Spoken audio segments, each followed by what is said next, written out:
Ambassador Lee Hyun-woo stepped into the massive chamber of the Galactic Council, his black uniform crisp against the alien architecture around him.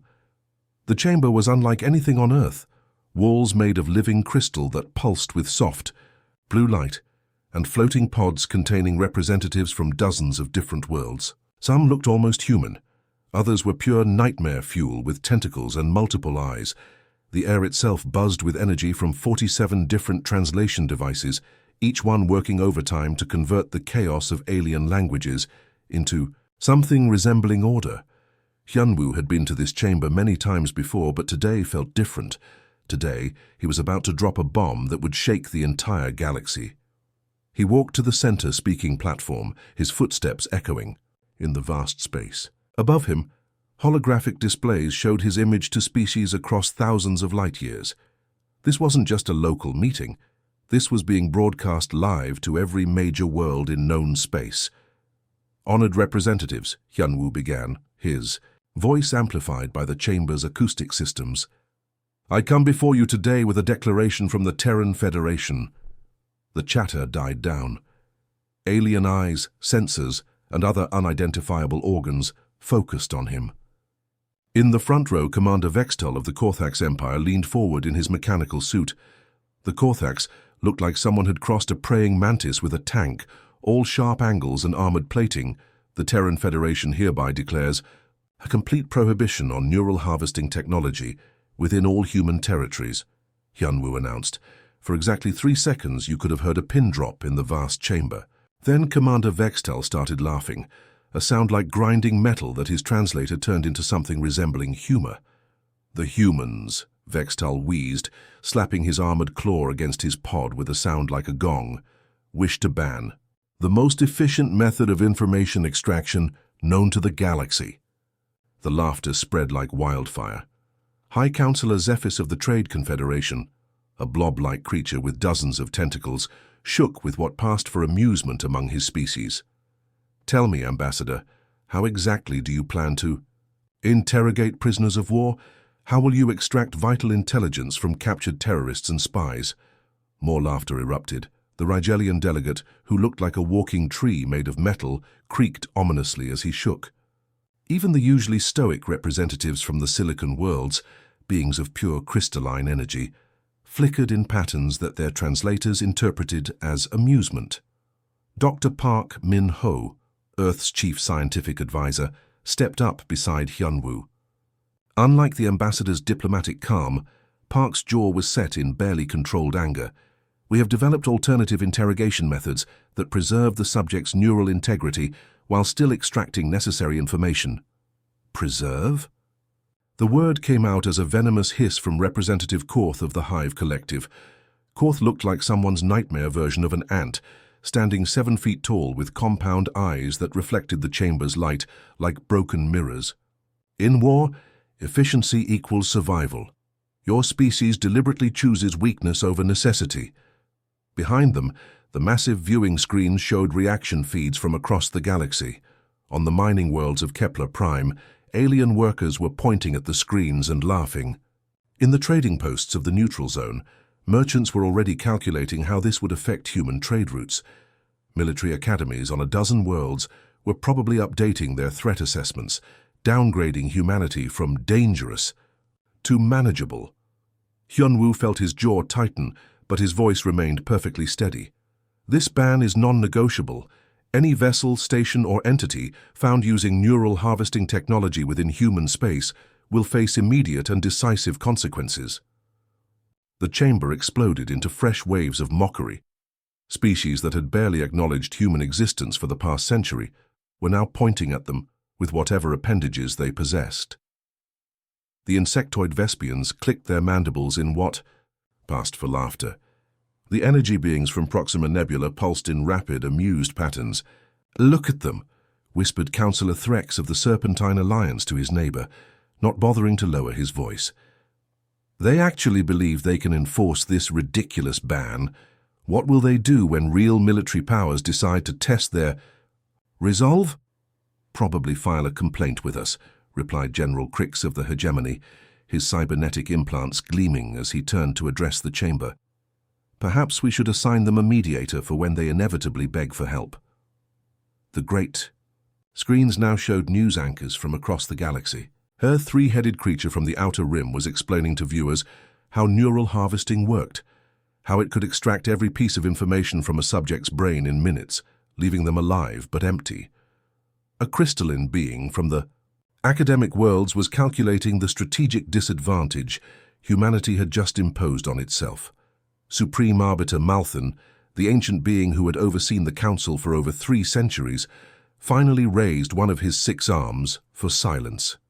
His species had evolved beyond physical form millennia ago, existing now as pure thought contained within a mechanical frame. When he spoke, reality itself seemed to listen.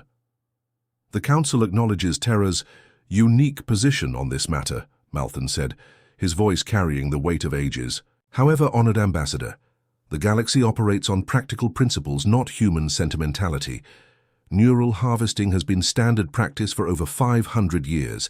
It has prevented countless wars by making espionage and terrorism far more difficult. Yanwu nodded curtly, his expression never changing. Then we shall operate separately from galactic standards. Supreme Arbiter. The prohibition stands, regardless of council opinion or galactic practice. Captain Kim Da-hyun stared at the main view screen of the TFS engine, watching news feeds pour in from across the galaxy. Her knuckles had gone white from gripping the armrests of her command chair so tightly. The bridge around her hummed with the usual sounds of a starship in deep space, but the tension was thick enough to cut with a knife. Every single major news network in known space was running the same story. The headlines scrolled past like a nightmare. Humans ban themselves into irrelevance, Earth's fatal mistake, the end of human military power. On one screen, a massive alien creature with 3 heads was gesturing wildly as it explained to its audience how humanity had just committed strategic suicide. Captain, Communications Officer Choi Min-ki called from his station, his voice tight with barely controlled frustration. We're getting flooded with interview requests. Galactic, News Network, Rimworld Broadcasting, even the academic channel. They all want to know the same thing, how exactly we plan to fight wars without neural extraction technology. Da-hyun watched as the main screen cycled through different news programs. A 3-headed Vorthak commentator was breaking down military statistics for its viewers, explaining how humans had essentially cut off their own intelligence-gathering capabilities. The creature's translator made its voice sound calm and professional, but Da-hyun could see the amusement in its multiple eyes. According to our military analysts, the Vorthak was saying, the Terran Federation has voluntarily reduced its combat effectiveness by approximately 60%. Neural harvesting allows for instant extraction of enemy battle plans, troop movements, and strategic weaknesses. Without this capability, human forces will be fighting blind. Another screen showed a crystalline being from the Silicon worlds, its body pulsing with different colors as it spoke. Our computational models suggest that human military effectiveness will drop by 60% within the next solar cycle. This prohibition makes no logical sense from any strategic perspective. Ma'am, Tactical Officer Yoon Ji-hai suddenly called out, her voice sharp with concern. Long-range sensors are picking up increased military activity along our border sectors. Multiple fleet movements. Da-hyun turned toward the tactical display. Red dots were appearing all along the boundaries of human space. Ships, stations, entire battle groups repositioning themselves. Specify locations, Lieutenant. Korthax. Heavy cruisers moving toward the Kepler sector. Vespian raiders massing near the neutral zone. The hegemony has activated 3 full battle fleets along the Rimworld's border. Ji-hai's fingers flew over her console. Captain, it looks like they're surrounding us. Da-hyun wasn't surprised. Military academies across the galaxy were probably rewriting their textbooks right now, moving human space from the dangerous category to opportunity zone. Every species that had ever wanted to expand their territory but feared human retaliation was now seeing their chance. Her personal communicator chimed with an encrypted message. The seal of Fleet Command appeared on the small screen, followed by Admiral Seo Won-ho's grim face. Da-hyun, the Admiral's voice was tight with worry. All sector commands are reporting the same thing. Our enemies are moving into position for what they think will be easy victories. Intelligence suggests at least 12 different species are planning to test our resolve within the next 30 days. The message continued, with tactical reports from across human space. The Serpentine Alliance was probing the defenses around New Sol Colony. The Hive Collective had sent exploration fleets toward human mining operations in the asteroid belt. Even species that had never shown aggressive tendencies were suddenly very interested in human territory. The door to her ready room chimed, and Dr. Lim Soo-jin entered with a data pad in her hands and a grim expression on her face. The ship's xenopsychologist looked like she hadn't slept in days. "Captain, I've been monitoring the galactic academic networks. You need to see this." She handed Da-un the pad. The University of Centauri just published a research paper titled The Human Cognitive Limitation, a study in species-wide delusion. They're calling our neural harvesting ban clear evidence of evolutionary weakness. Da-un scrolled through the abstract. The paper argued that humans had developed a psychological inability to make hard tactical decisions, making them fundamentally unsuited for galactic politics. It suggested that other species should consider taking over human territories for the greater good of galactic stability. "It gets worse," Lim continued. "The Military Institute on Rigel Prime is offering a new course called Exploiting Human Psychological Weaknesses in Combat. They're treating our ban like it's some kind of mental illness." Da-un stood and walked to the large viewport that dominated one wall of the bridge. Outside, stars streaked past as the Incheon maintained its patrol route along the outer rim of human space. Somewhere out there, an entire galaxy was preparing to test humanity's resolve. "Dr. Lim," she said quietly, still staring at the stars, "in all your research on galactic species, how many have actually experienced the full effects of neural harvesting? I mean really experienced it, not just used it as a tool." Lim consulted her datapad, scrolling through historical records. Based on documented cases, only 17 species have extensive records of using neural harvesting technology. Most of the others adopted it as standard practice after joining the Galactic Council, but they never really understood its full implications. "And of those 17 species that have used it extensively," Da-un asked, "how many are still using it today?" Lim paused, her fingers hesitating over the datapad. When she spoke, her voice was barely above a whisper. "All of them, Captain. Every single one. We're the only species in the galaxy to have banned neural harvesting after we learned what it really does." Da-un closed her eyes, and immediately the classified images flooded back. The files she'd been forced to review when she received her captain's commission. The photos that still woke her up in cold sweats some nights. The reason why every human military officer above the rank of lieutenant carried the same haunted look in their eyes. "They think they understand war," she whispered, her breath fogging the viewport. "They think they understand the price of victory, but they've never paid it." On the main screen behind them, another news program was starting. This one featured a panel of military experts from different species, all discussing the human problem and how to best take advantage of humanity's self-imposed weakness. "Then they'll learn," Da-un said, her voice carrying a certainty that made the bridge crew look up from their stations. "One way or another, they're going to learn exactly why we banned neural harvesting, and when they do, they'll understand that some victories aren't worth winning." The stars continued to stream past the viewport, but now they seemed less like points of light and more like the eyes of predators, watching and waiting for the perfect moment to strike. Lieutenant Commander Han Woo-jin stared at the emergency communication console, his hands shaking as he processed the incoming distress signal from New Busan Colony. The message had come in encrypted, marked with the highest priority codes, but even through the scrambled transmission, he could hear the terror in the colony administrator's voice. "Command, this is New Busan Colony. We are under attack by Korthax forces. They are using neural extraction devices on our civilians. Repeat, the Korthax are violating the Terran neural harvesting ban. We need immediate assistance." The transmission cut to static, then silence. Han's stomach dropped as he realized what this meant. For 3 weeks since the Council announcement, various alien species had been testing human resolve with minor border incidents. But this was different. This was a direct, brutal violation of everything humanity stood for. Sir, communications specialist Nam Hae-jin called out from across the command center, her voice barely above a whisper. New Busan colony is confirming the attack details. The Korthax used neural harvesters on the civilian population. They extracted information about our defensive positions from... She paused, her face going pale. From children, sir. They started with the children. Admiral Seo Wonho stood perfectly still in the center of Earth's Deep Space Command, his weathered face looking like it had been carved from granite.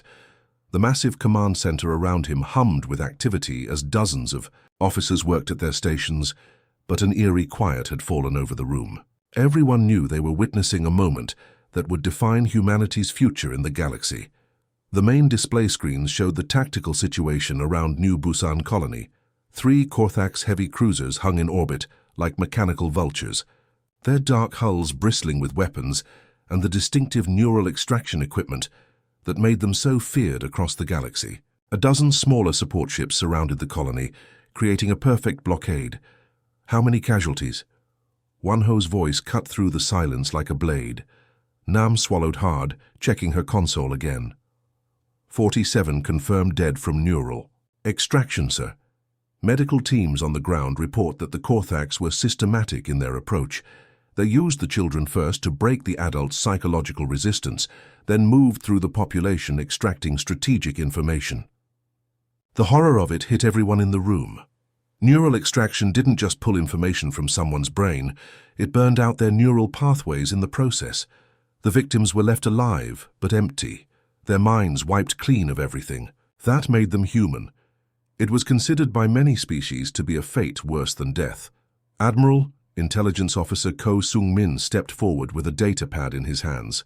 We're receiving similar reports from across our border regions. The Vorthak hit a supply depot near Kepler Station 3 hours ago. The Hive Collective intercepted one of our diplomatic convoys in the neutral zone. They're all using neural extraction. Technology. Ko's fingers flew over his pad as more reports came in. Sir, this isn't random. These attacks are coordinated. They're testing our response to see if we'll break our own ban to retaliate. Major Shin Bo-ra from Special Operations. Command stepped into the briefing circle, carrying a secured data crystal. Her face was grim as she placed it on the central table. Admiral, I have the complete psychological profiles of the New Busan survivors. The neural harvesting didn't just extract tactical information, it left every single victim in a permanent, vegetative state. Brain scans show complete neural pathway destruction. She activated the crystal, and holographic medical charts appeared above the table. Brain scans showed the devastating damage. Entire sections of neural tissue burned out, leaving nothing but empty space where memories and personalities used to exist. The Korthax knew exactly what they were doing, Bo-ra continued. Their extraction technology is designed to be thorough, not gentle. They could have used less invasive methods, but they chose maximum damage. This was a message. Wonho picked up the data crystal, his jaw muscles working as he absorbed the implications. Around the command center, junior officers were watching, him carefully, waiting for orders that would determine not just their military response, but humanity's entire future relationship with the galaxy. They're not just testing our military capabilities, Wonho said quietly. They're testing whether we'll abandon our principles when pushed to the breaking point. They want to see if we'll use neural extraction for revenge. The main screen shifted to show live feeds from New Busan colony. Medical teams in white hazmat suits were moving through the settlement, loading victims onto transport vehicles. Families stood around the medical area, crying over relatives who would never recognize them again. Children who had been laughing and playing just hours before now lay motionless, their eyes staring at nothing. "What are your orders, sir?" Commander Han asked, his voice steady despite the emotional weight of the moment. Admiral Wonho was quiet for a long moment, his eyes fixed on the tactical display showing Korthax ships still orbiting New Busan colony. When he finally spoke, his voice carried a cold certainty that made every person in the command center stop what they were doing. "Begin implementation protocol 7. Contact all fleet commanders across human space. I want every ship, every station, every defensive platform on full alert status." "Sir?" Ko stepped forward cautiously. "What about the media coverage? The entire galaxy is watching to see how we respond to this violation. If we appear weak, Wonho turned toward the main display, which now showed news feeds from across the galaxy. Alien reporters were broadcasting live from the edges of human space, waiting to see if humanity would break under pressure. Some were already speculating that humans would quietly negotiate with the Korthax rather than risk escalation. "Let them watch," Wonho said quietly, his voice carrying a weight that made the room feel colder. They wanted to see what happens when someone breaks humanity's neural harvesting ban. They think they understand the consequences. He paused, looking at the images of the new Busan survivors. They're about to learn exactly why we banned this technology in the first place. The Galactic Council chamber was packed beyond capacity. Representatives from every major species in known space had gathered for what many believed would be humanity's final humiliation. The massive crystalline dome buzzed with excited chatter as alien delegates discussed how to divide up human territories. Once the Terran Federation inevitably collapsed, Supreme, Arbiter Malthon's mechanical form glided to the center of the chamber, his 6 arms spreading wide to call for order. The ancient being's voice resonated through the translation systems as he spoke. "We convene this emergency session to address the recent tensions between the Terran Federation and various council members regarding their neural harvesting prohibition. The attacks on human colonies have raised questions about territorial sovereignty and military effectiveness." Commander Vextal of the Korthax Empire rose from his armored pod, his metallic carapace gleaming under the chamber's bioluminescent lighting. His translator converted his chittering sounds into words that dripped with contempt. "Honored Arbiter, the humans have revealed their true nature. When faced with real military aggression, they respond by filing diplomatic complaints like frightened younglings. Their so-called principles crumble at the first sign of actual conflict." The chamber erupted in agreement. Delegates who had never before dared to speak against human interests now stood to voice their support. The insectoid Vespians clicked, their mandibles approvingly. The energy beings from the outer rim pulsed with satisfaction. "The Korthax have demonstrated superior tactical efficiency," Vextal continued, his voice growing more confident. "We extracted critical intelligence from 47 human civilians in less than 6 hours. Their defensive positions, supply routes, and command structures are now completely compromised." High Counselor Zephys of the Trade Confederation slithered forward on his dozens of tentacles, his blob-like form rippling with excitement. "Perhaps it is time for more practical species to assume administrative control over human territories. The Korthax have proven they can operate effectively in those regions." The suggestion sent waves of anticipation through the chamber. Species that had coveted human worlds for centuries were practically salivating at the opportunity.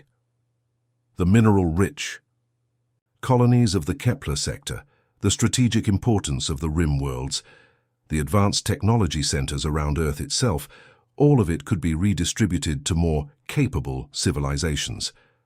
"The humans are clearly unfit for galactic governance," declared General Crix of the Hegemony, his cybernetic implants flashing as he spoke.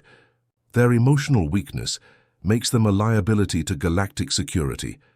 I motion that we establish a protectorate over their territories." Suddenly, every display screen in the chamber flickered to life simultaneously.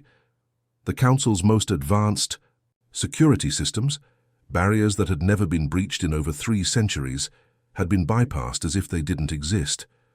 A single transmission began broadcasting not just to the chamber, but across every galactic network in known space. "Ambassador." Li Hyunwoo appeared on the screens, but he wasn't standing in the familiar council chambers or in any government building. He was in what appeared to be a medical facility, surrounded by rows of hospital beds containing motionless figures. "Honored representatives of the Galactic Council," Hyunwoo began, his voice carrying a weight that immediately silenced the chamber. "For weeks, you have questioned why humanity alone prohibits neural harvesting technology. You have mocked our principles as evidence of weakness. Today, we will share with you the complete truth." The camera began to move slowly through the medical facility. In each bed lay a human figure, men, women, and children of various ages. Their eyes were open, but completely empty of recognition or awareness. Machines monitored their vital signs, keeping their bodies alive while their minds remained forever lost. "These are the survivors of New Busan Colony," Hyun-woo continued, his voice never wavering. "Children who will never laugh again, parents who will never remember their own families, grandparents who have forgotten a lifetime of memories. This is the efficiency that the Korthax Empire takes such pride in." In the council chamber, Commander Vextal shifted uncomfortably in his pod. His translator made his voice sound defensive as he spoke. "War produces casualties. This is simply the price of extracting vital information quickly and efficiently." "No," Hyun-woo's voice cut through the chamber like a sharpened blade. "This is the price of ignorance. You see, honored representatives, humanity didn't ban neural harvesting because we were too weak or too squeamish to use it. We banned it because we were the only species in the galaxy strong enough to stop using it." The screens changed, showing archived footage from 50 years in the past. Sleek human warships engaged in brutal combat against vessels of completely alien design. The timestamp in the corner read, "First Contact War, Year 3. The Zerathi were the first species to make contact with humanity," Hyun-woo explained as the battle footage continued. "They were also the first to use neural harvesting technology against human prisoners. Their extraction methods were thorough." The footage showed captured human soldiers being subjected to neural extraction. The screams, even filtered through decades-old recordings, were haunting. The Zerathi had perfected the art of keeping subjects conscious throughout the entire process. "So humanity learned," Hyun-woo continued. "We learned very quickly and we learned very well. Within 18 months, we had not only reverse-engineered Zerathi neural extraction technology, but we had improved it beyond anything they had imagined possible." New footage appeared. Human ships capturing Zerathi vessels, human soldiers dragging alien prisoners into extraction chambers. The efficiency was terrifying. Where the Zerathi had taken hours to fully extract information from a human mind, the improved human technology could drain an entire Zerathi consciousness in minutes. "We became the galaxy's most efficient practitioners of neural harvesting," Hyun-woo said quietly. "We could extract not just tactical information, but entire personalities, complete memory sets, even artistic and cultural knowledge. We didn't just defeat the Zerathi military. We harvested their entire civilization." The chamber had fallen into absolute silence. Even the translation system seemed to be struggling to process what they were hearing. "The war ended not with the Zerathi surrender," Hyun-woo continued, "but with the complete neural extraction of their entire species. Every leader, every soldier, every civilian capable of holding memories. We left them alive, but we took everything that made them who they were." The archived footage continued rolling across every screen in the galaxy, showing human military forces systematically hunting down Zerathi vessels and installations. The images were clinical, efficient, and absolutely terrifying. Human ships moved like predators through space, capturing everything in their path. Dr. Park Min-ho appeared on screen, standing in what looked like a war memorial. His face bore the deep lines of someone who had carried an unbearable burden for decades. When he spoke, his voice was quiet, but filled with a weight that made every being in the council chamber lean forward. "We became very efficient at neural extraction during the war," Min-ho said, his hands clasped behind his back. "Perhaps too efficient.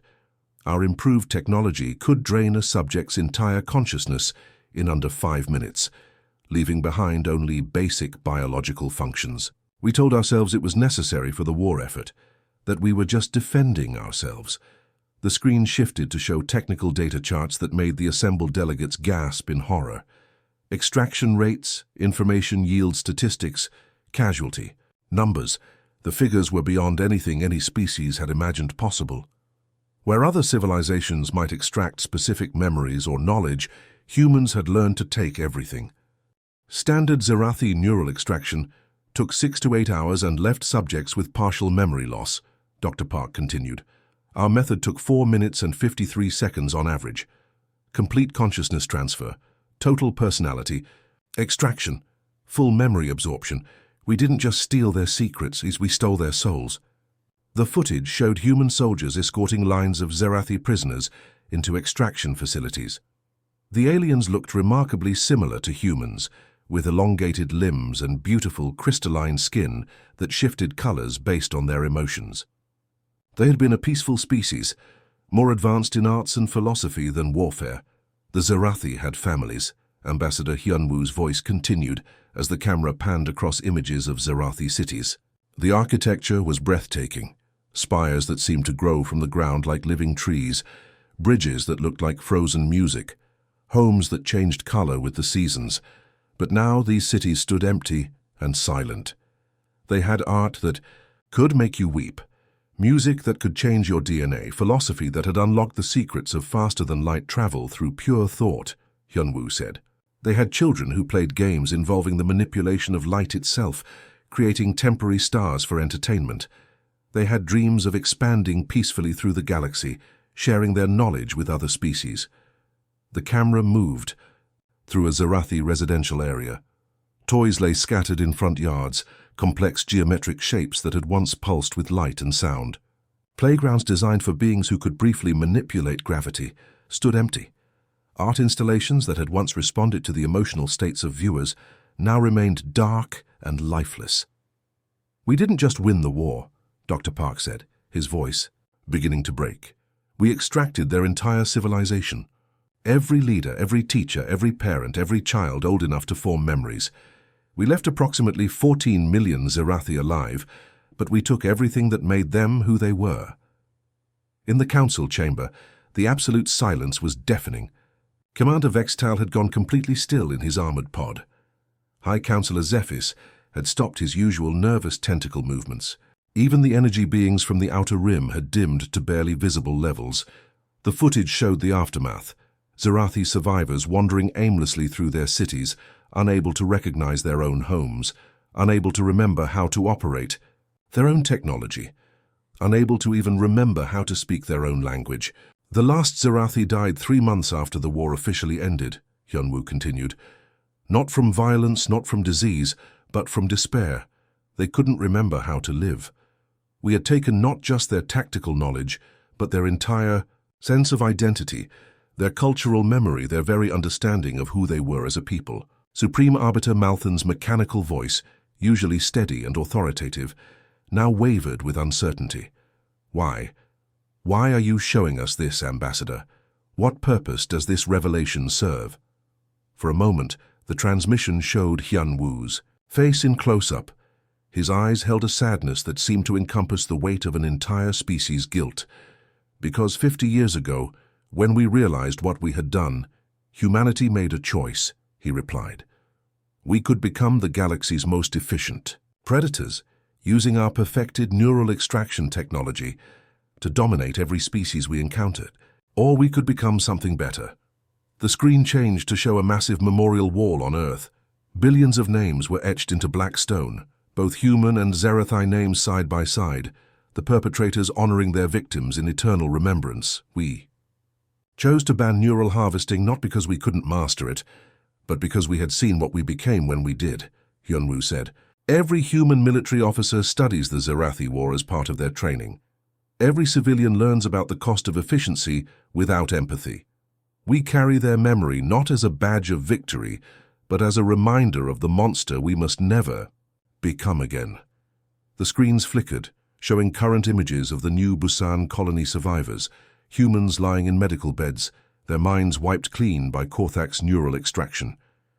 "The children at New Busan will live," Hyunwoo's voice came through the speakers one final time. "Unlike the Zerathi, they will live. Their bodies will heal, even if their minds cannot. Because 50 years ago, humanity learned that some victories are not worth winning, and some efficiency comes at too high a price." The transmission ended, leaving the council chamber in absolute darkness for several long moments. When the lights returned, the chamber had changed. The mockery was gone. The cruel amusement had vanished. In its place was something the galaxy hadn't seen in centuries, genuine fear mixed with respect. Commander Vextal's voice, when it finally came, was barely audible through his translator. "The children at New Busan, what have we done?" In the weeks that followed, 17 different species quietly implemented their own neural harvesting bans. The Korthax Empire withdrew all forces from human space without explanation or negotiation. The University of Centauri not only retracted their paper on human cognitive limitations, but issued a formal apology. Military academies across the galaxy stopped teaching courses on exploiting human weaknesses and started teaching courses on human restraint. The galaxy had learned a terrible lesson. Sometimes the strongest civilizations are those wise enough to limit their own power, and the most dangerous enemies are those who have already walked through hell and chosen to turn back. The end.